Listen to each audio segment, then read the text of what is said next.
Bem-vindos então a mais este Frente a Frente, Legislativas 22. Esta noite, dois dirigentes partidários já foram aliados na governação, mas que no último orçamento não conseguiram chegar a acordo e assim precipitaram o país nas eleições antecipadas que hoje aqui debatemos. Esta noite, RTP1, RTP3, Frente a Frente, Catarina Martins, coordenadora do Bloco de Esquerda, e António Costa, secretário-geral do PS.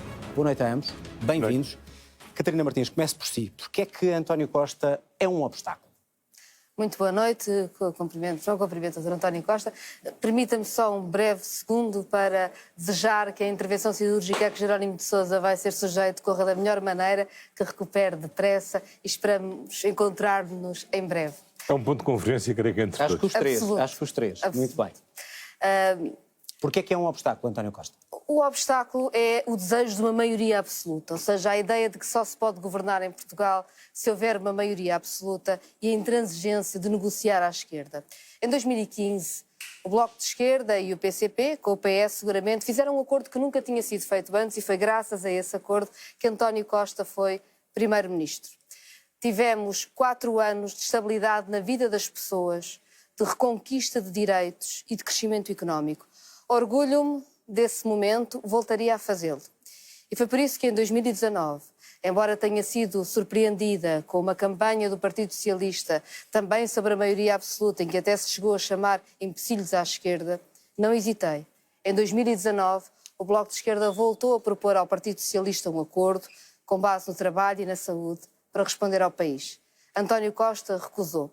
E tem vindo desde aí em recusas de diálogo à esquerda, com o Bloco de Esquerda, mas também com o PCP. Por isso é um obstáculo? Nós agora... É um obstáculo? É a maioria absoluta ou António Costa é um obstáculo? Tem sido obstáculo este desejo de maioria absoluta, mas neste momento eu acho que toda a gente no país sabe que não teremos maioria absoluta. E, portanto, a nossa responsabilidade é agora criar soluções para o dia seguinte. E o que conta na vida em Portugal para criar essas soluções é a saúde e é o trabalho. E é isso que nós temos que discutir. Como é que há um acordo em Portugal sobre a saúde e o trabalho que resolva os problemas mais urgentes que temos? Muito bem, vamos discutir isso mesmo, Catarina Martins. E já agora, só para encerrar este assunto, pergunto-lhe, sendo António Costa um obstáculo, se o Bloco espera por uma nova liderança do PS para deixar de existir um obstáculo. Nunca me referi à vida interna do Partido Socialista, nem nunca o faria. O que disse sempre é que a ambição de maioria absoluta tem sido obstáculo a entendimentos que podiam ser simples e que eram fundamentais para o país. Foi bom termos feito um acordo escrito em 2015. Foi um erro ter recusado um acordo escrito em 2019. Mas nós cá estamos outra vez para garantir que em Portugal há uma solução para a saúde, para o trabalho, para o que conta para a vida das pessoas. É isso que vamos discutir. António Costa, tenho que lhe fazer a mesma pergunta. Pergunto-lhe de outra maneira. Quando olha para Catarina Martins, se vê também aqui um obstáculo à sua maioria absoluta? Ora bem, a maioria absoluta não é um objetivo em si. Ninguém me ouviu falar em 2015 ou em 2019 em maioria absoluta. O que é que acontece? Acontece que o ano passado, em 2020, quando estávamos no momento mais grave da pandemia, quando não havia sequer um português ainda que já tivesse levado a vacina, a direção do Bloco de Esquerda decidiu romper o diálogo à esquerda. O Orçamento de Estado para 2021, que permitiu o pagamento do layoff a 100%, teve um aumento histórico do reforço do Serviço Nacional de Saúde, que permitiu alargar o prazo do subsídio social de desemprego e do subsídio de desemprego, que aumentou as prestações sociais, não contou com o apoio do Bloco. O PS teve que negociar exclusivamente com o Partido Comunista Português e com o Partido Ecologista aos Verdes. Portanto, o Bloco já rompeu, não foi este ano, já foi o ano passado. Por vontade do Bloco, o governo do Partido Socialista já tinha sido derrubado há um ano atrás. O que está em causa não é saber se há uma maioria. A questão é saber qual maioria que existe. Mas é um obstáculo a esse objetivo, António Costa? Vamos ver, o Bloco... Há 2 blocos. Há o bloco que aparece na campanha eleitoral, que é muito mel, e depois há o bloco que atua na Assembleia da República, que é cheio de fel. A realidade, vamos ver o seguinte, nós maioria vamos ter. Está a saber, temos uma maioria do Partido Socialista para continuar a avançar, ou se temos uma maioria da oposição, cujo único efeito é bloquear. O que eu faço a justiça a reconhecer à Catarina Martins, que a Catarina Martins só soma o seu voto à direita e à extrema-direita para chumbar o orçamento do PS, mas não é capaz de juntar o seu voto à direita e à extrema-direita para aprovar um orçamento alternativo ao PS. Portanto, aquilo que votam não é para avançar, é para parar. E o país não pode parar, o país tem que avançar. Nós temos que responder à pandemia, temos que virar a página da pandemia, temos que recuperar a economia, recuperar a sociedade, recuperar as feridas que esta crise brutal deixou no setor da cultura, no setor da restauração, na vida geral em sociedade, e temos que progredir. E é por isso que nós precisamos de uma maioria que dê estabilidade para que o país não esteja a parar, que o país não esteja de crise em crise e que o país possa avançar. Catarina Martins, quando é que, porque ambos já manifestaram isso em outros debates e publicamente, quando é que perdeu a confiança em António Costa e passou a fazer aquilo que ouvimos aqui a dizer, a parar, a bloquear?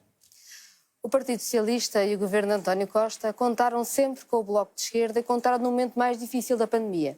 Fomos mesmo o único partido de esquerda com que o Partido Socialista contou sempre quando precisou de estados de emergência e mesmo tivéssemos algumas divergências.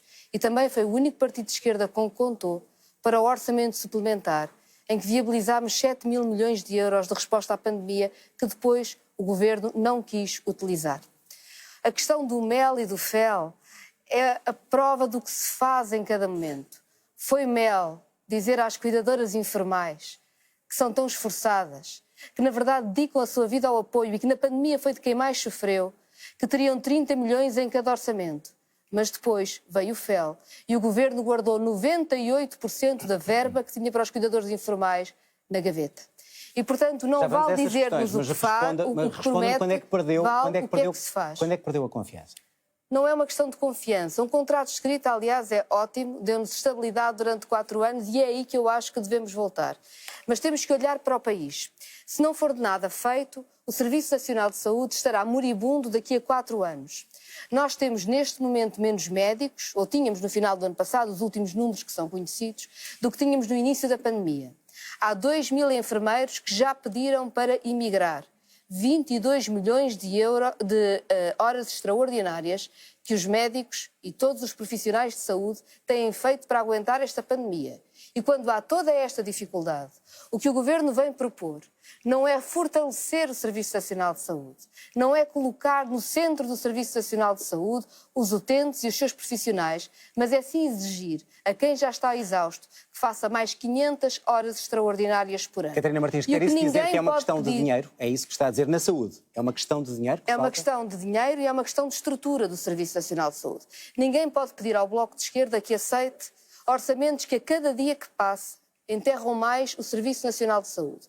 Nós precisamos de uma reestruturação do Serviço Nacional de Saúde que o torne capaz para o século XXI, de lidar com uma população envelhecida, com muita doença crónica. É preciso um Serviço Nacional de Saúde que valoriza os seus profissionais e que põe no centro os utentes. Vou ter que passar a palavra, para equilibrar. Tem negado. Muito bem, vamos então à questão da saúde. Vamos à questão da saúde. E eu, mas quero responder alguma coisa antes. Eu gostava já agora responder à questão da saúde para encerrarmos isto. É uma questão de dinheiro, ou seja, o PS tem dito que fez o maior investimento na saúde, estamos em pandemia, é normal, mas os problemas com os médicos, com os enfermeiros, com as pessoas, com os utentes, não têm que ver só com isso. Portanto, eu pergunto-lhe se é gestão ou é dinheiro. São ambas as coisas. Nós temos vindo a reforçar sistematicamente o Serviço Nacional de Saúde desde o orçamento de 2016. Neste momento, o Serviço Nacional de Saúde tem mais 28 mil profissionais do que tinha em 2015, em termos líquidos. Só no dia 1 de janeiro deste ano, portanto há poucas semanas, entraram em funções mais 2.044 médicos com formação geral. Portanto, temos vindo a reforçar os recursos humanos.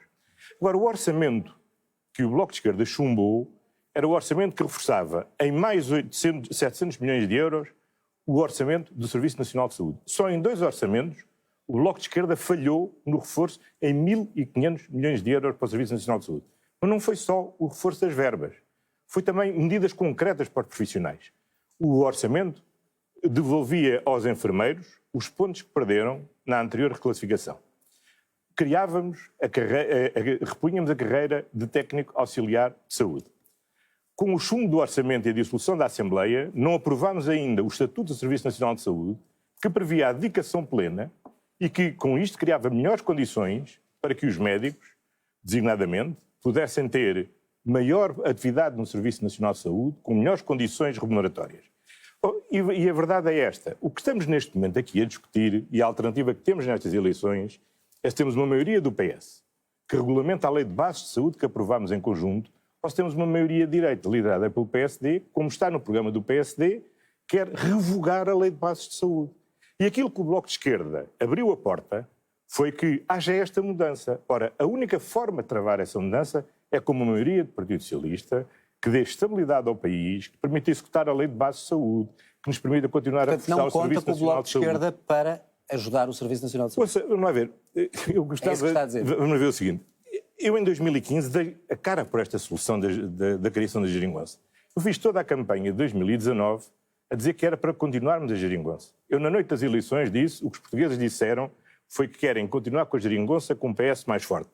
Aquilo que aconteceu é que, no momento mais grave que tínhamos para enfrentar, no pico da pandemia, quando não tínhamos sequer ainda vacinas para combater esta pandemia, o Bloco de Esquerda fechou a porta ao PS, fechou a porta ao PCP, fechou a porta ao PEV e votou contra. Porque já no orçamento para 2021 o Bloco de Esquerda votou com a direita E foi aí que perdeu a contra. confiança neste seu parceiro. Não é uma questão de confiança. Eu não faço avaliações dessa natureza. É uma constatação política. A direção do Bloco de Esquerda cansou-se de ser parte de uma solução de governo e quis voltar a ser um partido de protesto. Eu não faço avaliações. Vou equilibrar o tempo. Essa avaliação será feita pelos 500 mil eleitores que em 2019 votaram no Bloco de Esquerda e que saberão dizer se esse voto foi bem emprego pelo Bloco de Esquerda ou foi mal emprego pelo Bloco de Esquerda. Catarina Martins, como é que responde a este repto de que é o Bloco de Esquerda que está a bloquear o melhoramento do SNS? O Bloco de Esquerda não se cansa e a direção do Bloco de Esquerda não muda de opinião. Quando fizemos um acordo em 2015, tínhamos um objetivo e um horizonte. Quando lhe propus um acordo em 2019, foi precisamente para isso. E foi o Partido Socialista que recusou. E eu lembro-lhe que agora me fala das concentrações na saúde.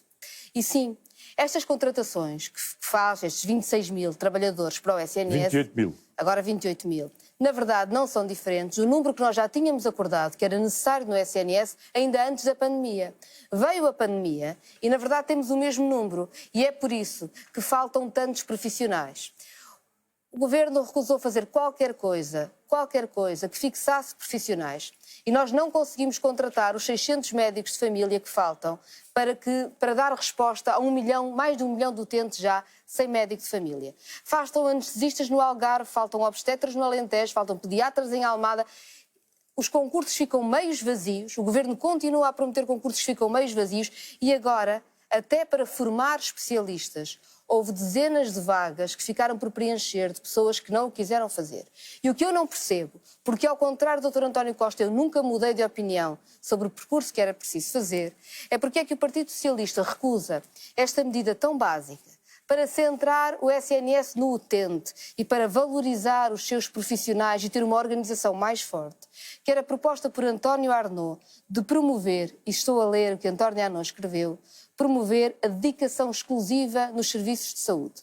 E porquê é que o Partido Socialista achou que tínhamos de ir a eleições? Porque em vez de ter medidas destas, simples, como António Arnaud propôs, preferiu fazer um braço de ferro, continuando o SNS a perder profissionais todos os dias e vir a eleições, exigir uma maioria absoluta para continuar a impedir a exclusividade dos profissionais e continuar a impedir as alterações fundamentais no SNS. Como é que responde a esta questão? Martins, e qual é o braço de ferro? A deputada Catarina Martins sabe bem que a grande diferença não é entre a dedicação plena que o PS defende, onde, por vontade livre dos médicos, podem produzir mais no Serviço Nacional de Saúde com melhores contrapartidas, e a dedicação exclusiva que o Bloco de Esquerda quer, que significa proibir os médicos de trabalhar fora do Serviço Nacional de Saúde.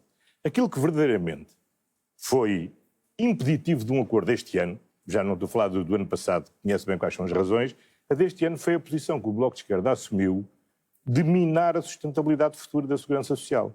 Ora, nós temos que ter uma segurança social que respeite o equilíbrio entre gerações, que respeite as gerações que neste momento têm as pensões a pagamento, mas que garanta a todos aqueles que estão a trabalhar e que descontam mensalmente para a segurança social a garantia que vão ter a sua segurança social no futuro. Nós fizemos grandes progressos. Nós fizemos progressos permitindo que não haja fator de sustentabilidade para todos aqueles que começaram a trabalhar com 20 anos e têm 40 anos aos 60, para aqueles de todas as pessoas das profissões de desgaste rápido, também para as pessoas com uma capacidade superior a 80%. Agora, o que não podemos aceitar é a proposta do Bloco de Esquerda, que tinha um impacto, é difícil de estimar, mas admitindo que se só um terço dos 180 mil pessoas que podiam ser abrangidas pela proposta do Bloco de Esquerda, isso tinha um impacto entre quebra da receita e aumento da despesa da Segurança Social de 480 milhões de euros por ano. É verdade. 480 milhões de euros por ano, Sra. Deputada. E isto significaria um rumo brutal na segurança social. Essa foi a razão fundamental que nos impediu de chegar a acordo neste orçamento. Porque nós temos vontade de que haja acordo, mas há coisas que nós não podemos sacrificar e para nós Muito a bem. sustentabilidade da segurança Viraram social já a é página sagrada. para a questão da sustentabilidade das pensões. Catarina Martins, de facto, o recálculo das pensões em algumas carreiras e a suspensão do fator de sustentabilidade foi um fator que o Bloco disse sempre que era algo muito importante. Eu pergunto-lhe se era uma proposta razoável, se significava perder esta receita e numa altura de pandemia. Fez sentido? Faz sentido que seja assim? Os números não são assim, já lá vou. Queria só clarificar o seguinte. O Bloco de Esquerda nunca propôs uma exclusividade obrigatória e sempre um regime facultativo. O que dizíamos, e isso sim, é que quem chefia serviços não pode estar ao mesmo tempo a trabalhar num hospital privado do outro lado da rua.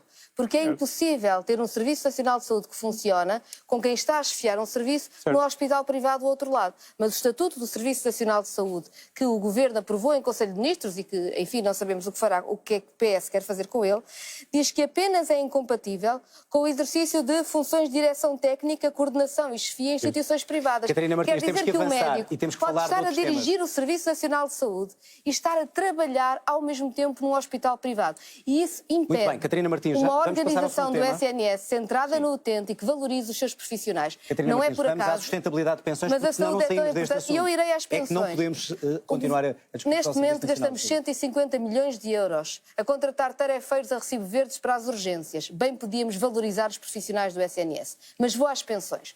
Os números... Sustentabilidade, o fator de sustentabilidade. É que convém que as pessoas percebam o porquê é que o Bloco, isto é tão importante em relação a estas carreiras. E é isso se mesmo tiver que esse eu quero preço. explicar. Muito bem, então vamos o fator de diretamente ao assunto. sustentabilidade tem várias formas no cálculo das pensões e, neste momento, algumas pessoas, poucas, residuais, têm, por essa via, um duplo corte da sua pensão. Têm um corte no momento que pedem a sua pensão, na ordem dos 15%, e depois ainda têm um corte de 0,5% ao ano por cada ano de antecipação da reforma. Ora, nós acabamos com este corte de 15% para quase toda a gente que pode pedir reforma antecipada. Acabamos no caso de profissões de desgaste rápido, acabamos para quem tem 40 anos de carreira contributiva aos 60 anos. Há um número residual de pensionistas, de pessoas que pedem a pensão, que ainda têm este duplo corte. Ora, números do próprio Governo, porque é bom não estarmos a inventar números todos os dias, dizem-nos que em 2020 só pediram as pensões com o duplo corte 1 em 10 mil pensionistas. Teria custado 16 milhões de euros não ter este corte nas pensões. Para além disso, há uma parte de pensionistas, 42 mil, mais uma vez um número reduzido, que tem este corte desde o tempo da Troika. E nós acabámos com os outros cortes da Troika e com este não acabamos. Muito bem. Estamos a falar de um número reduzido de pensionistas. Tem que equilibrar o tempo. Estamos a falar de um grupo reduzido de pensionistas Catarina que Martins, trabalhou toda a vida está com uma e que tem um vantagem de duplo quase corte na 3 sua minutos. vida. E as pessoas não precisam de caridade, precisam sim é da pensão justa e de se acabar Catarina com os Martins, cortes que conclua, são por favor. António Costa. Senhora Deputada, nós temos de ser rigorosos. Não vou dizer se o número é grande ou é pequeno. São 180 mil pessoas que potencialmente podiam beneficiar dessa medida. E nós temos que fazer opções. Não sabemos se os 180 mil aderiam. Mas bastava 1/3 desses 180 mil aderir para que o custo anual fosse de 480 milhões de euros por ano. Ora, nós temos que garantir a todas as gerações a sustentabilidade futura da Segurança Social. Uma das grandes vitórias destes 6 anos é que, mesmo com a pandemia pelo meio, nós conseguimos alargar em 22 anos a sustentabilidade da Segurança Social. E é essa sustentabilidade que dá garantias aos pensionistas de hoje e aos pensionistas de amanhã. E só há pensionistas amanhã se as pessoas tiverem essa confiança. Porque se nós minarmos a confiança dos cidadãos no futuro da Segurança Social, sabe quem ganha? Quem ganha é a maioria direita. Quem ganha é a proposta de Rui Rio, do PSD, que nos vem propor o quê? Um sistema misto, onde privatiza metade dos recursos da Segurança Social, dizendo que o Estado não tem capacidade de garantir a Segurança Social. Ora, o que nós sabemos é que sempre foi privatizada a Segurança Social, quem depositou lá as suas pensões correu o risco de as perder. Houve milhões de americanos que ficaram na pobreza, perderam tudo, porque o sistema de pensões estava ancorado num sistema bolsistas que colapsou com a crise de 2008. Ora, nós temos que garantir aos portugueses que confiam na sua Segurança Social que a contribuição que fizeram vai ter o retorno devido nas suas pensões. E por isso o sistema tem que ser público. Mas para o sistema ser público, nós temos que garantir a sua sustentabilidade, hoje e amanhã. E é por isso que não podemos aceitar... Temos 5 minutos até ao final do debate. Acho que há outros assuntos que também gostaria de ver aqui abordados. Legislação laboral. As normas da Troika têm que sair da legislação laboral. Algo que o Bloco de Esquerda tem dito e que empurrou as negociações. Eu pergunto-lhe porque é que é tão importante sair essas normas agora. Muito bem. Só em relação aos pensionistas, lembrar que não há 180 mil pessoas a quererem se reformar em Portugal com penalizações que ainda assim seriam de 40%. É isso que nos está a tentar convencer isso. Não, eu disse que bastava um terço. Mas queria, em todo o caso, dizer-lhe o seguinte. O que nós arrecadamos com aquele adicional do IMI, que ficou conhecido por imposto de mortágua, mesmo nas contas exageradas que o Governo apresenta, chegaria para pagar isto, porque sim, foram quase 500 milhões de euros nestes anos. O Bloco de Esquerda é seguramente o partido que mais fez pela sustentabilidade da segurança social e que defende a segurança social. Ambos têm contas diferentes. Vamos à legislação laboral. Da nossa Catarina democracia. Martins, vamos à legislação laboral. As normas da Troika. Em relação à legislação laboral, é um caso difícil. O salário médio em Portugal tem de subir, está cada vez mais em baixo, mais encostado ao salário mínimo. E, na verdade, aqui sim, o Dr. António Costa teve uma posição numa altura e depois teve outra, o que dificultou o nosso trabalho, tirar a Troika da legislação laboral, porque é isso que é preciso fazer para que o salário médio possa subir. Em 2012, António José Seguro era líder do Partido Socialista e viabilizou a legislação da Troika no Parlamento, no Código de Trabalho. Na altura, António Costa, no seu comentário, dizia que dificilmente teria viabilizado aquela legislação. Ora, o Bloco de Esquerda não mudou de posição de 2012 para agora. Sempre soubemos que cortar nas compensações por despedimento, cortar nos dias de férias, fragilizar a contratação coletiva, cortar no pagamento das horas extraordinárias e abaixar o salário médio em Portugal e fazer de Portugal um dos países em que os salários pesam menos no PIB. Como não mudámos de opinião... só retirando essas normas que estão... Nós não mudámos de opinião. Só para concluir. E o que propusemos a António Costa foi precisamente um acordo para começarmos a libertar o Portugal das normas que ainda pesam sobre os salários. Porque nós precisamos que as pessoas que trabalham toda uma vida sintam que Portugal é um país que as respeita e respeita ao seu trabalho. António Costa, se no passado defendeu que estas normas tinham que ser retiradas, porquê é que ainda não o fez e porquê é que isto é um símbolo de impasse? Bom, em primeiro lugar, parte das normas já foram alteradas. Em segundo lugar, está na Assembleia da República. Só não estão a ser discutidas e votadas na Assembleia da República porque o Bloco de Esquerda, juntando-se à direita e à extrema-direita, chumbaram o orçamento, dissolveram a Assembleia da República e a legislação de trabalho que nós apresentamos com base na agenda do trabalho digna não está neste momento a ser aprovada. E era uma agenda de trabalho digna que respondia a problemas muito concretos das pessoas. Respondia a todos os trabalhadores de empresas de trabalho temporário que passariam a ter que ter um contrato fixo com a empresa de trabalho temporário, ainda que tivessem temporariamente a exercer atividade por conta dessa empresa aqui ou ali. Respondia à necessidade de todos aqueles trabalhadores que trabalham para as plataformas digitais e que a lei vinha consagrar e reconhecer como tendo um verdadeiro contrato de trabalho. Vinha desbloquear de uma vez por todas a caducidade da contratação coletiva. Olha, uma solução idêntica ou muito semelhante àquela que o governo espanhol chegou agora a acordo com os parceiros sociais e em que previne a caducidade da contratação coletiva por recurso à arbitragem necessária. E, portanto, estas são as verdadeiras razões. Agora, qual é o problema de fundo e o que é que separa efetivamente a nossa posição exatamente, porque da posição do Bloco? Estas normas não foram expurgadas, se concordava com isso mesmo? Mas vamos lá ver, nós expurgámos o que havia a expurgar e entendemos que deve haver e prosseguir o diálogo em sede de concertação social e temos na Assembleia da República apresentado o conjunto da legislação para a agenda do trabalho digno. Mas estas não são as verdadeiras razões que dividem o PS do Bloco de Esquerda. É que o Bloco de Esquerda, não sei se a senhora deputada trouxe o programa, mas vale a pena ler o conjunto do programa do Bloco de Esquerda. É que o Bloco de Esquerda, por exemplo, propõe o seguinte, agora como tem uma versão light, não fala de nacionalizar, fala de desprivatizar. Das propostas que consta do programa do Bloco de Esquerda, página 113, é recorrer à emissão de dívida pública para proceder à desprivatização, à nacionalização da ANA, do CTT, da REN, da EDP e da Galp. A valores de hoje, das empresas que estão cotadas em bolsa, mais a ANA só pelo valor que foi barata, que foi vendida, e segundo o Bloco de Esquerda, ao desbarato, pelo governo Passos Coelho, mas, portanto, recomprando a ANA pelo mesmo valor. E, tendo em conta as cotações de hoje, da REN, da EDP, do CTT e da Galp, para concluir, António Costa, o que o Bloco de Esquerda nos propõe é agravar a dívida pública em 14,5% do produto interno bruto. E estes recursos de agravamento da dívida para fazer uma bravata ideológica é que, efetivamente, cria um problema muito difícil de gerir entre nós. Vou ter que passar a nós palavra... temos é que, de facto, utilizar os poucos António Costa, que temos estamos a chegar ao fim. para melhorar a saúde, para melhorar a educação, a qualidade dos serviços Catarina públicos. Martins, por favor, responda a esta questão do vosso programa e a esse problema que não é uma nacionalização, é uma privatização. E as páginas 120 a 123 recordo só que temos do muito pouco tempo. Responder a esta questão. Tenho aqui. Talvez o Partido Socialista ache normal que seja o Estado chinês a mandar da energia em Portugal. Ou talvez esteja contente com os CTT estarem a ser absolutamente destruídos. O Bloco de Esquerda não se resigna a isso e tem um programa faseado, equilibrado e pagável. Mas devo dizer-lhe que está a criar um obstáculo que não existe. Porque não foram estas questões que impediram qualquer acordo entre nós. Já em relação à agenda do trabalho digno, aquilo a que chama a agenda do trabalho digno, na verdade temos uma enorme diferença. É que o Partido Socialista exige manter a duplicação do período experimental, em que um trabalhador é despedido sem razão e sem um cêntimo, um período que é aqui 6 meses, quando o equivalente em Espanha são 2 meses. Mas queria lhe dizer o seguinte, nós vamos ter que encontrar soluções para o país. E no Bloco de Esquerda nós assumimos a nossa responsabilidade. Agora bem sei que vem exigir a maioria absoluta, mas não a vai ter.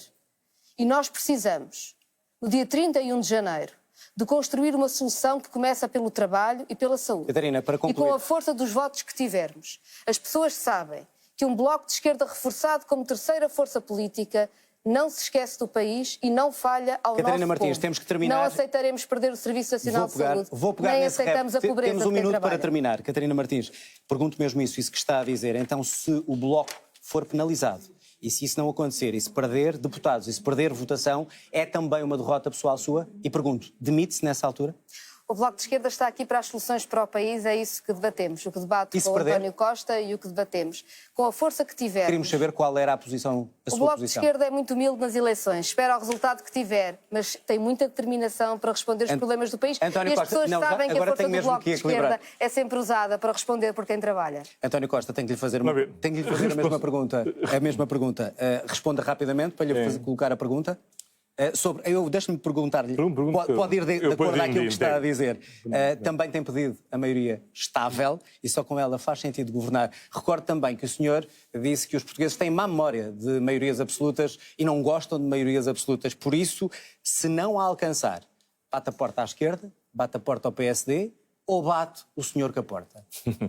Bom, eu já disse que saio, obviamente, se perder as eleições, porque isso significa um voto de desconfiança dos portugueses, caso contrário, estou cá para assumir as minhas responsabilidades. Não é essa a pergunta. E é de responsabilidade, precisamente. Sr. Deputado, eu lamento, mas quem, em outubro de 2020, no momento mais grave da nossa pandemia, tomou a decisão de romper com o PS, com o PCP e com o PF, falhando-nos no orçamento de 2021, não teve uma atitude responsável. E voltou a não ter este ano, quando não teve uma atitude responsável. E também não é responsável escrever um programa onde diz que tem compromissos claros e depois quer passar de levezinho sobre o compromisso que aqui se propõe. O compromisso que aqui assume é de emitir dívida pública. 30 mil milhões de euros de dívida pública. 2 vezes o valor da bazuca europeia para fazer uma bravata ideológica, a estar a recomprar a ANA, o CTT, a REN, a Galp e a EDP. Chegámos ao fim, António Costa. E, de facto, num país que tem tantas carências, onde temos tanto que investir para ter um Estado fiscal mais forte, não é esta a forma de investir e de utilizar o dinheiro registro que não me respondeu, maioria absoluta, não a obtém, o que é que faz? Bate com a porta? Não bate. Não é bate. Maioria absoluta? Não, eu não faço essa chantagem. Eu não sou o professor Cavaco. O professor Cavaco é que diz, ou me dá a maioria absoluta, ou me vou embora. A única coisa que eu digo é que, obviamente, quem é primeiro-ministro durante 6 anos, ao fim de 6 anos, perde as eleições, tem que ter a humilhação. É um voto de confiança dos nossos cidadãos. Mas se tiver maioria absoluta, e, portanto, vai reequacionar o que faz. Agora, o que eu digo aos portugueses decidirão... Terminar, acabamos. Vou já terminar. Terminamos. Os portugueses decidirão como vamos governar. Aquilo que me compete dizer é que nestas condições, com partidos como o Bloco, nós de facto precisamos de uma solução de estabilidade. António Costa, Catarina Martins, já ultrapassámos o nosso tempo até em vários minutos. Peço desculpa, mas tenho mesmo que terminar. Catarina Martins, obrigado. António Costa também. Chegamos assim ao fim de mais um debate legislativo às 22. Regressamos com mais um debate. Quinta-feira, frente a frente, vão estar em direto, 20h30, aqui na RTP, António Costa e Rui Rio. Tenham uma boa noite e até quinta-feira.